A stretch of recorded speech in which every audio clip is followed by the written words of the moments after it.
सहस्त्र शीर्षा पुरुष, सहस्त्र शीर्षा पुरुष, सहस्त्राक्ष सहस्त्रपाद, अर्थात निर्माण के लिए हजारों लाखों करोड़ों हाथ है, गतिमान होने के लिए हजारों लाखों करोड़ों पैर है। आज हमें भारत में उसी विराट चेतना के दर्शन हो रहे हैं। सबका साथ, सबका विकास, सबका विश्वास और सबका प्रयास, इस भावना से हर देशवासी एक भाव से, एक संकल्प से राष्ट्र के लिए काम कर रहा है। आप पिछले 10 वर्षों में कार्यों के विस्तार को देखिए। 4 करोड़ से ज्यादा लोगों को प्रधानमंत्री आवास योजना के तहत पक्के घर, 11 करोड़ परिवारों को शौचालय यानी इज्जत घर, 2.5 करोड़ परिवारों को घर में बिजली, 10 करोड़ से अधिक परिवारों को पानी के लिए कनेक्शन, 80 करोड़ लोगों को मुफ्त राशन, 10 करोड़ महिलाओं को कम कीमत पर गैस सिलेंडर, 50 करोड़ लोगों को स्वस्थ जीवन के लिए आयुष्मान कार्ड, करीब 10 करोड़ किसानों को किसान सम्मान निधि। कोरोना काल में हर देशवासी को मुफ्त वैक्सीन, स्वच्छ भारत जैसा बड़ा अभियान, आज पूरी दुनिया में भारत के इन कामों की चर्चा हो रही है। इस स्केल पर काम इसलिए हो सके क्योंकि सरकार के इन प्रयासों से देशवासियों का सामर्थ्य जुड़ गया। आज लोग सरकार की योजनाओं का लाभ दिलाने के लिए गरीबों की मदद कर रहे हैं। लोग 100% सैचुरेशन के अभियान में हिस्सा बन रहे हैं। गरीब की सेवा का ये भाव समाज को नर में नारायण की प्रेरणा देने वाले हमारी आध्यात्मिक मूल्यों से मिली है।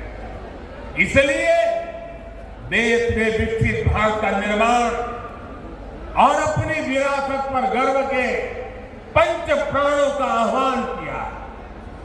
साथियों, भारत जब भी बड़े संकल्प लेता है, उसके मार्गदर्शन के लिए ईश्वरीय चेतना किसी न किसी रूप में हमारे बीच जरूर आती है।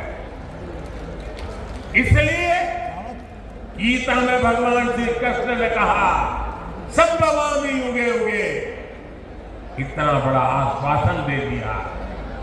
लेकिन इस वचन के साथ ही तो हमें ये आदेश भी देते हैं कि कर्मण्येवाधिकारस्ते मा फलेषु कदाचन, अर्थात हमें फल की चिंता के बिना कर्तव्य भाव से कर्म करना है। भगवान का ये वचन, उनका ये निर्देश आज 140 करोड़ देशवासियों के लिए जीवन मंत्र की तरह है। अगले 25 वर्षों के इस कर्तव्य काल में हमें परिश्रम की पराकाष्ठा करनी है। हमें निस्वार्थ भाव से समझो की धरती धन्य हुई। माननीय प्रधानमंत्री महोदय के का यहाँ आगमन हुआ। शीतल की धाम की भव्य प्रतिकृति आप देख पा रहे हैं। माननीय प्रधानमंत्री महोदय ने उसका लोकार्पण किया है। ऐसा दिखेगा भव्य श्री कल की धाम, अवधपुरी से कल की धाम, जय श्री कल की, जय श्री राम।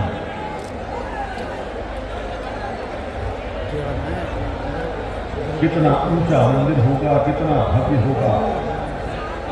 इसके बारे में विस्तार से समझाते हुए श्री कल्की पीठाधीश्वर प्रमोद कृष्ण जी है। जब संभल में माननीय प्रधानमंत्री पूज्य संतों के साथ यहाँ मंच पर है और उनका सम्मान हो रहा है, जिस देश में संत स्वयं सम्मान करें वहां के शासक का, क्या ही अद्भुत दृश्य है मित्रों। तालियां बहुत कमजोर है, संभल इतना कमजोर तो नहीं है, संभल क्या इतना कमजोर है।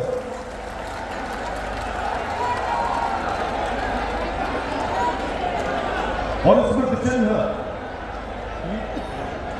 श्री कल्की धाम की प्रतिकृति भेंट कर रहे हैं माननीय प्रधानमंत्री को श्री कल्की पीठाधीश्वर और अन्य सभी संत, पूज्य संत अवधेशानंद गिरी जी, कैलाशानंद जी, रितेश्वर जी महाराज। ऐसा होगा आपके जनपद में बनने वाला श्री कल्की धाम। इसको महसूस कर रहा है। आज सीमाएं सुरक्षित हुई हैं तो भारत के अंदर भी हर तबके का व्यक्ति अपने आप को सुरक्षित महसूस करता है। ये संबल क्षेत्र हम सब जानते हैं, यहां पर खेती किसानी के साथ ही इस पूरे क्षेत्र के विकास को लेकर के यहां की कारीगरी और हस्तशिल्प को भी प्रधानमंत्री मोदी जी ने आगे बढ़ाने का काम किया। पीएम विश्वकर्मा योजना के माध्यम से जो पहले यहां पर तकनीक नहीं थी, आज कॉमन फैसिलिटेशन सेंटर बना करके संभल जनपद के अंदर भी बटन बनाने की परंपरागत व्यवस्था को नई तकनीक के साथ जोड़ करके वन डिस्ट्रिक्ट वन प्रोडक्ट और पीएम विश्वकर्मा के माध्यम से आज वह भी वैश्विक मंच पर चीन को प्रतिस्पर्धा दे रहा है। संभल, अमरोहा, मुरादाबाद और आसपास के जनपदों से सभी उपस्थित बहनों और भाइयों, आज आदरणीय प्रधानमंत्री जी का भगवान विष्णु के 200वें अवतार की जो ये भावी भूमि हो, पुनः भारत के विश्व गुरु के रूप में स्थापित होने का समय है और नेतृत्व कर रहे हैं देश के लोकप्रिय प्रधानमंत्री और विश्व के सर्वाधिक लोकप्रिय नेताओं में से एक श्री नरेंद्र मोदी जी, जो आज समय स्वयं संभल की धरती पर है और थोड़े ही समय पर मंच पर आ रहे हैं। सभी का अभिवादन करते हुए किसी को निराश नहीं करते माननीय प्रधानमंत्री अवधेशानंद गिरी जी,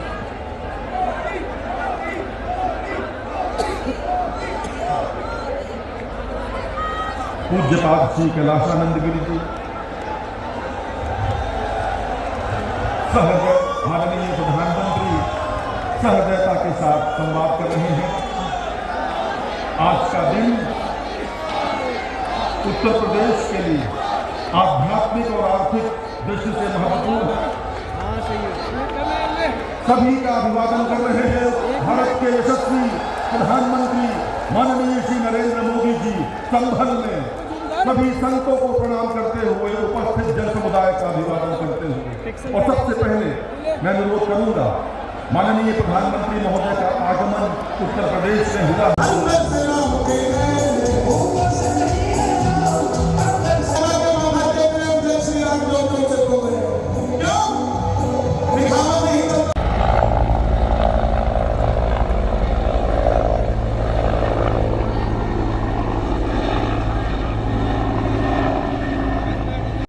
अवधेशानंद गिरी जी,